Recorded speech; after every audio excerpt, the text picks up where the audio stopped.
நான் இன்னைக்கு HDFC பேங்கோட வீக்லி சார்ட் எடுத்திருக்கேன். இன்னைக்கு எங்க ட்ரேட் ஆகி முடிஞ்சிருக்குன்னு பார்த்தீங்கன்னா, 1550ல வந்து ட்ரேட் ஆகி முடிஞ்சிருக்கு. நான் வந்து இந்த ஹைட் லோ ஃபிப்னான்சி பண்ணி பார்க்கும்போது, இதோட ஃபர்ஸ்ட் ரெசிஸ்டன்ஸ் எங்க இருக்குன்னு பார்த்தீங்கன்னா, 1456 கிட்ட இருக்கு. 200 DMAல வந்து 1470 கிட்ட இருக்கு. இதை கிராஸ் பண்ணி சஸ்டெயின் ஆகும்போது நம்ம வந்து நல்ல ஒரு புல்லிஷை எதிர்பார்க்கலாம். ஃபர்ஸ்ட் டார்கெட்டா வந்து 1560 வரைக்கும் எதிர்பார்க்கலாம்னு சொல்லிட்டு லாஸ்ட் வீடியோல சொல்லியிருந்தேன். இது நியர்பை 1550 கிட்ட வந்துடுச்சு. ஸோ நம்ம வந்து 1560க்கு மேலே சஸ்டெயின் ஆகும்போது நம்ம வந்து 1750லேருந்து 1800 வரைக்குமே நல்லாவே ஒரு புல்லிஷ் நம்ம எதிர்பார்க்கலாம். ஒருவேளை இந்த இடத்துலேருந்து கரெக்ஷன் வரையில வந்தாலும் 200 DMAங்கிறது ஒரு நல்ல ஒரு ஸ்ட்ராங்கான சப்போர்ட் பாயிண்டாக இருக்கும். அதாவது 1470ங்கிறது ஒரு நல்ல ஒரு ஸ்ட்ராங்கான சப்போர்ட் பாயிண்டாக கன்சிடர் பண்ணும். RSI பார்த்தீங்கன்னா 54 கிட்ட இருக்குது. இப்போ இது கன்சல்டேஷனில் ஆகிட்டு இருக்கதா காமிக்குது. அதுவே RSI வந்து 60க்கு மேலே RSI போகும்போது நல்லாவே ஒரு புல்லிஷை நம்ம எதிர்பார்க்கலாம். 40க்கு கீழே ஒருவேளை போனால் தான் நம்ம கரெக்ஷனுக்கான வாய்ப்பாக இருக்கும். இப்போ இது 54 கிட்ட இருக்குது. HDFC பேங்கோட Q4 அப்டேட் கொடுத்துருந்தாங்க. அது ஒரு நல்ல ஒரு பாசிட்டிவான நியூஸாக இருந்துச்சு. Q3யோட கம்பேர் பண்ணும்போது Q4 வந்து கொஞ்சம் வந்து நல்ல ஒரு பாசிட்டிவான அப்டேட் கொடுத்துருந்தாங்க. அந்த ஒரு ரீசனுக்காக இந்த வீக் வந்து நல்ல ஒரு ஏற்றம் கொடுத்துருந்தாங்க. ஏப்ரல் 20 வந்து HDFC பேங்கோட ரிசல்ட் வருது. அப்போ வந்து இவங்க எதிர்பார்க்குறது மாதிரி நல்ல ஒரு ரிசல்ட் கொடுத்துருந்தாங்கன்னா இன்னுமே நல்ல ஒரு ஏற்றத்துக்கான வாய்ப்பாக இருக்கும். இவங்களோட புக் வேல்யூ வந்து 519 கிட்ட இருக்கு.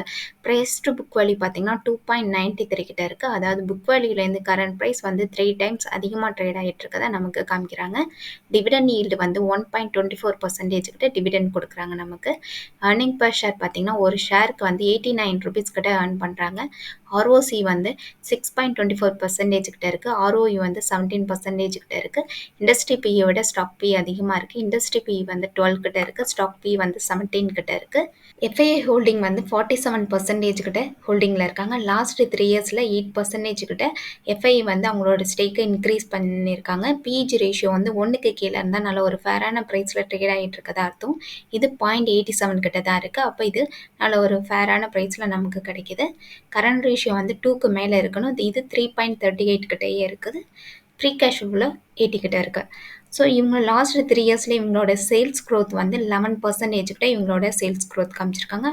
லாஸ்ட் 3 இயர்ஸில் ப்ராஃபிட் வந்து 19% கிட்ட ப்ராஃபிட் காமிச்சிருக்காங்க.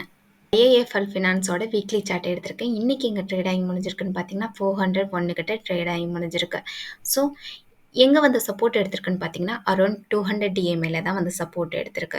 ஸோ எங்கே வந்து ரெசிஸ்டன்ஸ் இருக்குன்னு பார்த்தீங்கன்னா இந்த ஹைட் லோ நான் ஃபிப்னான்சி பண்ணி பார்க்கும்போது இதோட ஃபர்ஸ்ட் ரெசிஸ்டன்ஸ் வந்து 408ல இருக்குது, 408ல இருக்குது. இதுக்கு மேலே வந்து சஸ்டெயின் ஆகும்போது கண்டினியூவாக ஒரு க்ரோத் இருக்கும். அப்போ வந்து நம்ம ஒரு 510 வரைக்கும் நம்ம எதிர்பார்க்கலாம். 510க்கு மேலே வந்து சஸ்டெயின் ஆகும்போது நம்ம வந்து ஒரு 700 to 750 வரைக்கும் நம்ம எதிர்பார்க்கலாம். இப்போ பார்த்தீங்கன்னா RSI வந்து வீக்லி RSI 35 கிட்ட தான் இருக்குது. ஸோ இன்னும் வந்து இது புல்லிஷ்கான சிக்னல் கொடுக்கல. எப்போ வந்து ஒரு 40க்கு மேலே வீக்லி RSI போகும்போது ஒரு கன்சால்டேஷனில் ஒரு புல்லிஷை நம்ம எதிர்பார்க்கலாம். ஸோ இந்த இடத்துல ஒரு கன்சல்டேஷன் ஆகிட்டு கூட நம்ம ஒரு கண்டினியூவான க்ரோத் இருக்கிறதுக்கான வாய்ப்பு இருக்குது. இந்த ஹைலேருந்து பார்த்தீங்கன்னா கிட்டத்தட்ட 55% வரைக்கும் நல்ல ஒரு கரெக்ஷன் கொடுத்துருக்காங்க. இவங்க வந்து கோல்ட் லோன் கொடுக்கறதுல RBIயோட ரூல்ஸ் இவங்க மீறிட்டாங்கங்கிற காரணத்தினால தான் இந்த ஒரு கரெக்ஷன் கொடுத்தாங்க. இப்போ வந்து ரெக்கவர் ஆக ஸ்டார்ட் ஆகிடுச்சு. ஒருவேளை இது கரெக்ஷன் வந்தாலுமே இந்த ப்ரீவியஸ் லோங்கிறது நல்ல ஒரு சப்போர்ட் பாயிண்டாக இருக்கும். அதாவது 315ங்கிறது ஒருவேளை இதை பிரேக் பண்ணி கீழே வந்துடுச்சுன்னா இந்த ட்ரெண்ட் லைன் போட்டிருக்கேன் பார்த்தீங்களா, இந்த ஹைக்கும் இந்த லோக்கும் ட்ரெண்ட் லைன் போட்டிருக்கேன். ஸோ இந்த இடத்துல வந்து நல்ல ஒரு சப்போர்ட் பாயிண்டாக கன்சிடர் பண்ணும். அதாவது 245ங்கிறது நல்ல ஒரு சப்போர்ட் பாயிண்டாக இருக்கும்.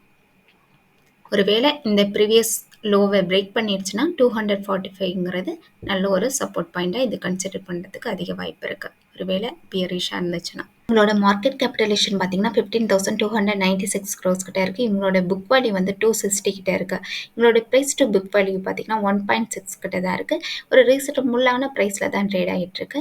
இவங்க டிவிடெண்ட் எவ்வளோ கொடுக்குறாங்கன்னு பார்த்தீங்கன்னா 0.99% கிட்ட டிவிடெண்ட் கொடுக்குறாங்க. இண்டஸ்ட்ரி பியோட ஸ்டாக் பி கம்பேர் பண்ணும்போது நல்லாவே கம்மியாக தான் இருக்குது. இண்டஸ்ட்ரி பி பார்த்தீங்கன்னா 20 கிட்ட இருக்குது.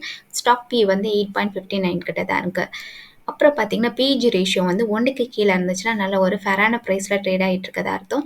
இது 0.63 கிட்ட தான் இருக்கு. இது ஒரு நல்ல விஷயம் தான்.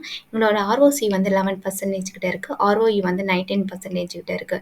ஒரு ஷேருக்கு இவங்க ₹47 கிட்ட ஏர்ன் பண்றாங்க. ப்ரொமோட்டர் ஹோல்டிங் பார்த்தீங்கன்னா 24% கிட்ட ஹோல்டிங்கில் வச்சுருக்காங்க. லாஸ்ட் 3 இயர்ஸில் இவங்க 0.19% கிட்ட அவங்களுடைய ஸ்டேக்கை ரெடியூஸ் பண்ணியிருக்காங்க ப்ரொமோட்டர். எஃப்ஐ கிட்ட 31% கிட்ட ஹோல்டிங்கில் இருக்குது. லாஸ்ட் 3 இயர்ஸில் இவங்க 9.77% கிட்ட அவங்களோட ஸ்டேக்கை இன்க்ரீஸ் பண்ணியிருக்காங்க. கரண்ட் ரேஷியோ வந்து 2க்கு மேலே இருக்கணும். இதில் வந்து 1.94 கிட்ட தான் இருக்குது. லாஸ்ட் 3 இயர்ஸில் இவங்களோட சேல்ஸ் க்ரோத் வந்து 20% கிட்ட நல்ல ஒரு சேல்ஸ் க்ரோத் காமிச்சிருக்காங்க. லாஸ்ட் 3 இயர்ஸில் இவங்க ப்ராஃபிட் வந்து 44% கிட்ட நல்ல ஒரு ப்ராஃபிட் காமிச்சிருக்காங்க. உங்களுக்கு இந்த வீடியோ பிடிச்சிருந்துச்சுன்னா லைக் பண்ணுங்க, சப்ஸ்கிரைப் பண்ணுங்க. இந்த வீடியோ பார்த்தீங்கன்னா எஜுகேஷன் பர்பஸ்க்காக தான். நீங்கள் ஃபர்தராக இன்வெஸ்ட்மெண்ட் பண்ணணும்னு நினச்சிங்கன்னா உங்களுடைய ஃபினான்சியல் அட்வைசரை கன்சல்ட் பண்ணிக்கிட்டு பை பண்ணுங்க, செல் பண்ணுங்க. தேங்க்யூ.